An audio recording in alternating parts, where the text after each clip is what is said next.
Hi, everybody. I am Christina Adams. I work for Siteimprove. I'll be doing a quick demo of our new AI features that are in our Siteimprove platform today. So awesome to have you all hang out and see these. Let's get into it. Okay. So I'm actually going to jump straight into the platform. No slide deck. I have some if we need it. Okay. So I've brought up the Siteimprove platform. What we're looking at doing, like a lot of you have heard in the industry right now, is agentic AI. So Siteimprove is jumping on board with agentic AI as well, and how we can better optimize your workflows. Really, we want to reduce the burden of some of the more difficult parts of your day-to-day work. We want to help reduce the effort overall. We want that efficient process. That's really what we're focusing in. So these AI features that I'm going to demo right now are there to help you optimize those workflows in time, right? So you're a project manager, you're a program manager for digital accessibility. I don't want you to spend your time in documentation, right? I want you to be able to get the information as you need it, to be able to communicate that out to your teams that are doing the remediation work. So that's the goal of these features. I'm going to go straight into it because who needs a slide deck?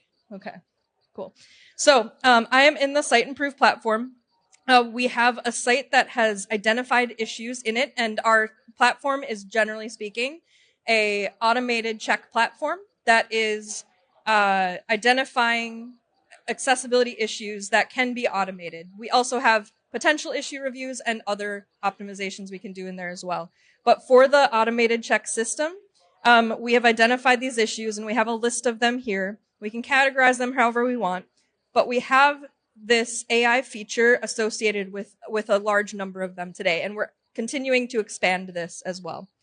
So I think the one I'm going to do for demo purposes is autocomplete does not work as intended. This is a WCAG level AA mapping test case. I'm going to click on that. Okay, and we are brought into that particular check that is now showing all of the issues associated with this that we have discovered. So what I think is a cool part about our platform today is that it's highly educational. We have a lot of information about exactly what the issue is and what our check is looking for. But as you'll see, there's not a lot of action to take, right? And so this is where these AI features are going to come into play. So I'm going to scroll down past the information. We have description of the issue, what the check is looking for.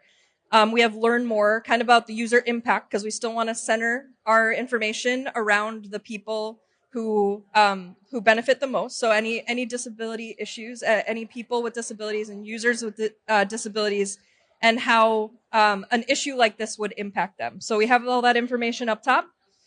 But I'm going to go down to a particular page that we have discovered this issue on. This SEO page, for instance. And we go into our page report is what it's called. So this is actually where we are highlighting the issue on the page for you, so you can visually see where the issue is within the content. And this one, again, is the autocomplete does not work as intended. And you'll see that that's associated with this first name field on this form. That's what's failing our accessibility check today. I'm going to scroll down, and you'll get more information about this occurrence. So we currently have a description that it's mapped to WCAG AA standard for that success criterion. And we have the documentation links. And this previously is the workflow that you would use to, as a program manager, to communicate how a developer might fix this problem. Again, not great, because I don't want you to spend your time in documentation. So now I have an option within the Siteimprove platform to better understand this issue. We've got essentially somebody has used the autocomplete value of full_name, and this is not working. That is not a valid token. So let's say I'm not a developer, but I need to make a ticket for our development team or our agency who's going to make this fix, I am going to hit code suggestion. And this is our AI remediate workflow that will hopefully help you determine how best to communicate this. And I'm zoomed in a lot because of this monitor, and so we're going to see how this works.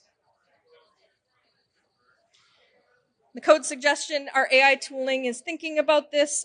What is really cool about the way we're handling this is we're sending the specific code out in context to our AI agent model, and it is going to return the value. But before we surface it to our customer, we are going to recheck it to make sure that that response actually passes the check. So we're not giving you bad information. Okay, so our AI instance, zoomed in a little too far.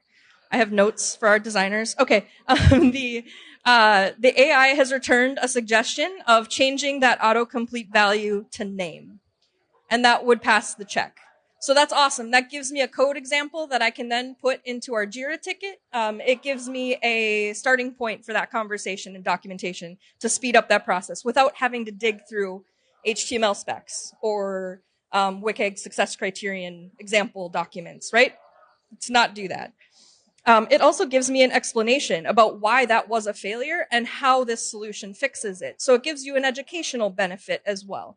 I think the coolest part about this feature is that we can help educate like your developers getting this page report to say, okay, this is a problem. Why is it a problem? And give them the actual contextual answer to this specific use case, which has not been the case before. So gives us an explanation. The autocomplete value, full underscore name, is not a valid token.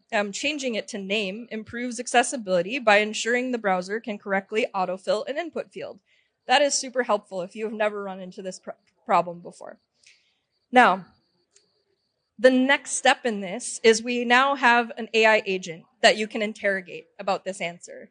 So I've given you an answer. We can write that ticket, but I also maybe as a program manager want to make sure I'm giving the right feedback. I don't necessarily 100% trust the AI tooling yet for whatever reasons, but you want to interrogate it slightly just to make sure it's the right answer for you. So I've brought up the AI agent. It says, hello there, how can I assist you today? I'm going to ask if I can put multiple values into an autocomplete field. Okay, I had to bend down to type, so I apologize for the silence. But I essentially asked our AI agent if I can instead put multiple values into an autocomplete field or attribute as a value, and it comes back to me with the answer. The autocomplete attribute in HTML is used to help browsers predict the type of information it's expected. It generally, hang on. It is not a standard practice, but it can be supported, right? So it's giving me a little bit more context as to if I make that choice or not, right?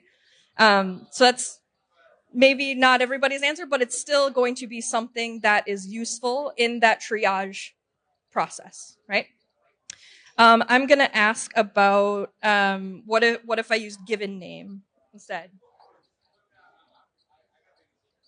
So I asked, can I use given name instead? And it's thinking about it a little bit. And again, this is just a way for me to better understand what the AI is recommending and how I might communicate that to whoever's doing the fix. Or if I'm the developer doing the fix, what the context of that is.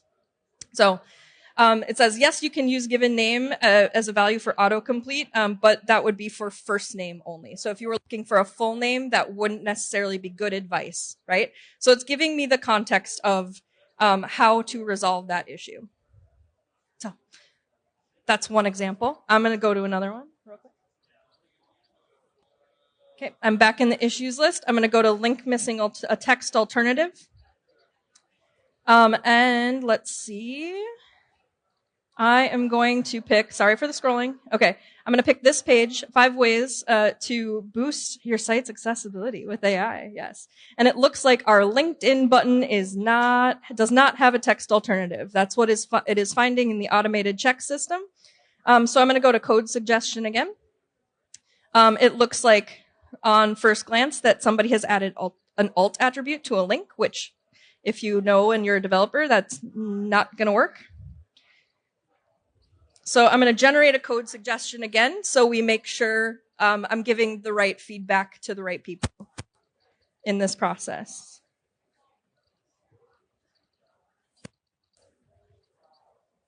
And it's going to think about it because I didn't preload this one. Hotel internet.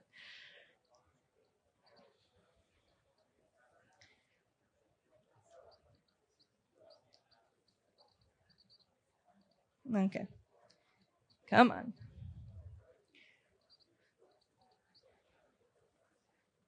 There it is. Okay, there it comes. So it gave us the suggestion of an ARIA label instead of alt. But I might not know why it suggested that. So again, I'm going to ask the AI assistant to tell me why it chose that. So it brought up the AI assistant again, and I'm going to ask to why I can't use alt in that example.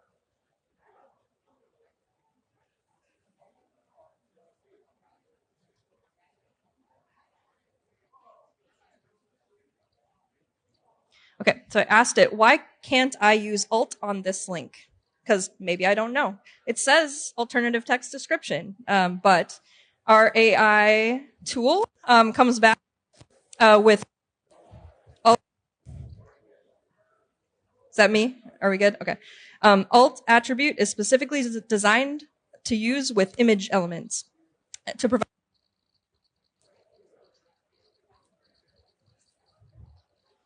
Are we back? Okay. Okay. So basically it's saying that alt is specific to images and you cannot use that on a link element. So again, it's that educational aspect of teaching people why AI is returning what it is returning and the ability to interrogate why this is important, right? I can also ask it about user benefits to this as well. So if I had questions about what a text alternative does for an end user, I could type that into this too. And get a result for that. So again, educational experience, it's helping optimize that workflow. And we are, again, eliminating the need for you to spend all your time in documentation, right? I don't want to send you to the WCAG guidelines for you to read success criteria. This is a tool that now brings that context in, so you can just conversationally ask it that question. So, all right. And I have one more if I have time. I have 1 minute. I'm going to do it. So this feature is still not released, but this is our contextual image analysis tool that is brand new. So this is actually going to compare your imagery and the alternative text provided and see if they make sense together. So we're actually parsing the image for the content of the image itself and allowing you to be able to review that. And enact that and that sort of thing. So let me go down. I have one example of this image here, and I pulled up the page separately, but it's this image. And right now we're saying our alternative text is lazy, and that is not accurate to match the imagery. So what I'm going to do is run the AI analysis tool, and we're going to hope this goes fast. I wish I could tell AI I have under 1 minute. But what it's doing in the background is it's parsing the image, getting all the information out of the actual visual rendering of the image and comparing it to that alternative text we've provided of lazy. And it's going to come back with a failure. So as soon as it comes back with a failure, it's going to put that into your issues list like a normal issue, automated issue. So it's a one step closer to expanding that WCAG coverage and making those contextual based checks more practical and actually in your workflow. Okay. Yeah. It returned a failure, but it's being weird on me right now. But anyway, it's going to compare those two things together. And again, make it easier for you to export that list of issues and send it off to your agency or whomever it is that it will be making those fixes. Okay. I think that's our time. Okay. Wonderful. Thank you very much.